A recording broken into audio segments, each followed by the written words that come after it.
قاری مشتاق صاحب joint secretary, مبشر شاہ صاحب، امتیاز بھائی جوائنٹ سیکریٹری، افتخار احمد انصاری اور قاری شمشیر صاحب.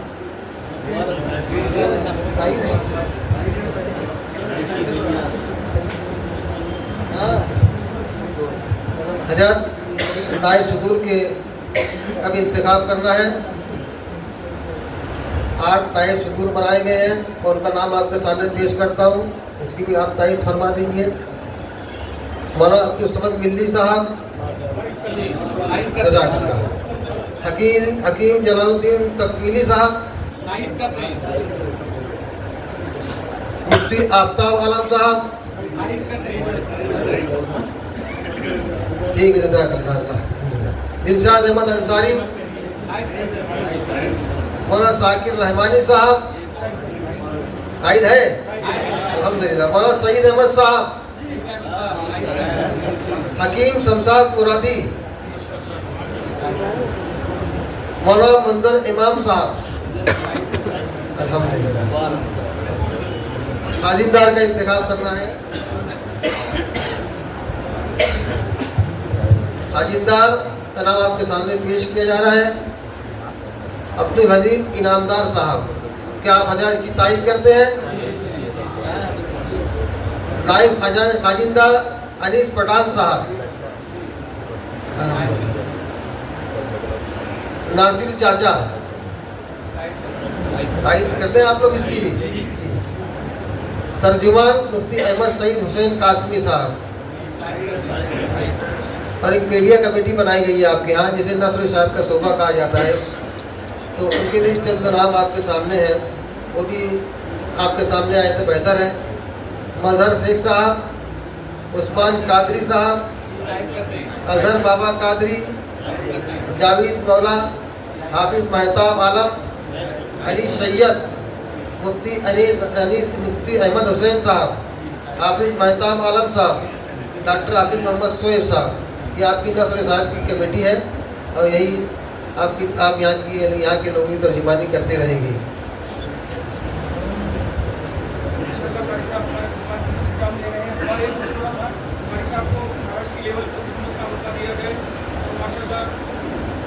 ایسی شخصیت ہمارے پرانے ہیں تو ماشاء اللہ 10 سال سے خدمات انجام دے رہے ہیں.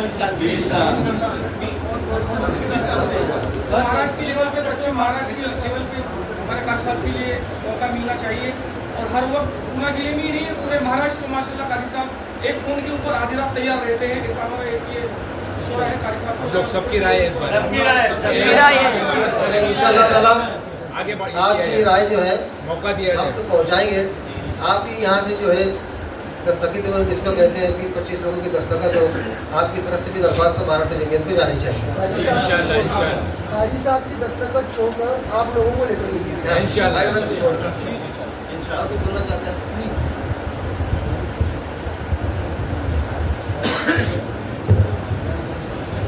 بھائی صاحب، آپ لوگوں نے یہاں پہ کھلے دل سے ہم سب کی تائید کی ہے اور ایک نہیں آنے والے ٹرم کے لیے 3 سال کے لیے آپ نے منتخب کیا ہے.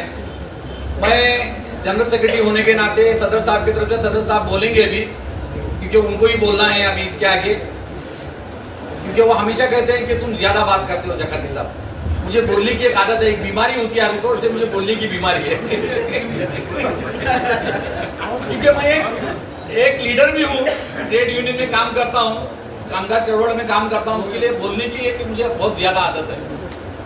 تو میں آپ سبھی کا شکریہ ادا کرتا ہوں کہ دیکھو آپ جس جماعت کے اجلاس میں آئے ہوئے ہیں، خاص کر ہمارے نوجوان ساتھی جو آئے ہیں، بڑی خوشی کی بات ہے. یہ ہمارے جماعت بزرگوں کی ہے ہی ہے، لیکن یہ جماعت آپ کو لگے گا کہ جمعیت علماء یعنی علماؤں کی جماعت ہے. یہ علماؤں کی جماعت تھی، لیکن اس وقت میں ہمارے جیسے، میں کوئی عالم نہیں ہوں، لیکن الحمدللہ قاری صاحب نے میرے کام کو دیکھتے ہوئے، میرے جو میں کام کر رہا ہوں اس کو کام کو دیکھتے ہوئے جنرل سیکرٹری کا عہدہ انہوں نے پچھلے 3 ٹرم سے دیا ہے. اور ایسے ہی ہم چاہتے ہیں کہ پونا شہر ہمارا بہت بڑا ہے اور پونا شہر کے ہر علاقے میں اپنی جماعت ہو، نوجوان اس سے جڑے. خاص کر نوجوانوں کو ضرورت ہے، نوجوانوں سے میری ایک درخواست ہے، تم میں جوش ہے اور ہمارے ان بزرگوں میں ہوش ہے. اگر ہوش اور جوش کا اگر ملاپ ہو جائے تو کیا کہیں گے, یعنی جوش کے ساتھ میں اگر ہوش بھی ہوگا تو جماعت بہت آگے نکلتے اور امت کا اس میں فائدہ ہوتا ہے. تو آپ کا جوش اور ہمارا ہوش, کیونکہ ہر چیز سمجھداری سے کی جاتی ہے. کون سا دھرنا, کون سا آندولن کب کرنا چاہیے, ابھی نوجوانوں کو لگتا ہے کہ رستے پہ اترنا چاہیے, ابھی مرد آباد زندہ آباد کہنا چاہیے. میری زندگی کے 40 سال اسی میں نے گزارے ہیں. میں ابھی نومبر کے اندر پونا سے 180 لوگوں کو جنتر منتر پہ لے کے جا رہا ہوں. تو بولنے کا یہ ہے کہ جوش کے ساتھ میں ہوش بھی ہونا چاہیے. تو میں آپ سب کا شکریہ ادا کرتا ہوں, اور آپ کو آخری ایک بات بتاتا ہوں. ہمارے حضرت نے بتائے کہ ہمارے جو بانی ہیں جمعیت کے, حسین احمد مدنی داماد برکات و حضرت, آپ کے وہ خدمات ہیں. آپ 14 سال مدینے میں شیخ الہند حضرت, مولانا عبدالصمد بلّیسی. السلام علیکم ورحمۃ اللہ وبرکاتہ. اللہ کا شکر ہے, ہم اور اتحاد اتفاق کے ساتھ اور اطمینان کے ساتھ جو ایک نظام ہوتا ہے, سب چیزوں کو ہم لوگوں نے طے کر لیا ان نگراں کی نگرانی میں بغیر کسی اختلاف کے.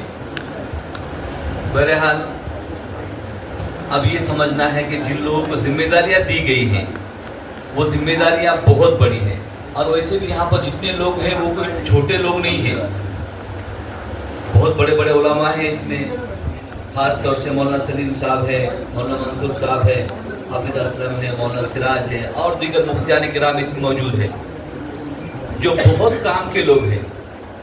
اگر کبھی ایک آدمی اٹھ جائے تو پورا شہر کھڑا ہو جاتا ہے. اگر کبھی ہم سب مل کے کھڑے ہو جائیں, اور یہ کھڑے ہونے کا وقت ہے, اگر آج نہیں کھڑے ہوئے تو بہت زیادہ برے دن دیکھنے کی نوبت آنے والی ہے. ہم نے یہ دیکھا کہ جب کوئی مشکل پیش آتی ہے, مصیبت آتی ہے, اور 2-4 لوگ حرکت میں آ جاتے ہیں تو مصیبت کم ہو جاتی ہے. جیسے کسی کو کسی پولیس نے اٹھا کے لے لیا, اگر کبھی کوئی دیکھے نا, جیسے کہ ہمارا مزاج بنا ہوا ہے کہ اگر کبھی کسی بے گناہ کو پولیس نے اٹھا کر لے کر گیا تو ہم کو صرف اطلاع دینے آتی ہے, ارے بھائی اس کے ساتھ میں ایسا ہوا. پھر ہم پوچھتے کیا ہوا, اس کا کیسا ہوا, لیکن اس کے تدارک کے لیے, اس کی روک تھام کے لیے, یا اس کو اس کی مصیبت سے نکالنے کے لیے کوئی آگے بڑھتا نہیں ہے, کوئی آگے بڑھتا نہیں. مسلمانوں میں اگر کبھی کوئی آگے بڑھتا ہے تو وہ جمعیت ہے, جمعیت کے ذمہ دار ہے. اب جب ہم جمعیت سے جڑے ہوئے ہیں اور ہم جڑ گئے ہیں, خاص طور سے جن لوگوں کو ذمہ داری دی گئی ہے وہ اس بات کو سمجھے کہ اگر پورا شہر نہیں بھی کھڑا ہوا, صرف جمعیت کی ذمہ داری اس بات کا عہد کر لے, وعدہ کر لے کہ جب بھی کوئی مصیبت مسلمانوں پر آئے گی, جب بھی کوئی تکلیف آئے گی, جب بھی پولیس کسی بے گناہ کو پکڑے گی یا تکلیف دے گی, یا سماج اس کو تکلیف دے گا صرف داڑھی اور ٹوپی کے لیے, تو انشاءاللہ ہم سب مل کے اس کے تدارک کے لیے, اس کی روک تھام کے لیے ہم آگے بڑھ کر کام کریں گے. میں آپ کو کیوں کہہ رہا ہوں, جمعیت کا ایک ایسا وزن ہے, ایسا پاور ہے کہ کیونکہ جمعیت ہندوستان کو بنانے والی جماعت ہے, جمعیت ہندوستان کو آزاد کرنے والی جماعت ہے. جمعیت نے ہندوستان کی ثقافت کو, اس کی گنگا جمنا تہذیب کو باقی رکھا ہے. جمعیت صرف اور صرف ہندوستان کی بقا کے لیے, ہندوستان کی تہذیب کی بقا کے لیے اور ہندوستان کے فائدے کے لیے, اس ملک کی سالمیت کے لیے کام کرتی ہے. یہ بات جیسے مجھے معلوم ہے, ایسے ہی یہ بات RSS کا چاہے چھوٹا بڑا, پولیس کا محکمے کا چھوٹا بڑا جتنے لوگ ہیں, پڑھے لکھے لوگ ہیں, ان سب کو معلوم ہے کہ جمعیت اس ملک کی سالمیت کے لیے اپنا سب کچھ داؤ پر قربان کرنے کے لیے تیار رہتی ہے. اس لیے میں نے دیکھا کہ جمعیت کا اگر کبھی کوئی بندہ پولیس آفیسر کے سامنے جاتا ہے اور کارڈ دکھاتا ہے کہ میں جمعیت سے جڑا ہوا ہوں, تو وہ 100 بار سوچتا ہے اس پر شک کرنے کا, 100 بار سوچتا ہے اس کو ذلیل کرنے کا, 100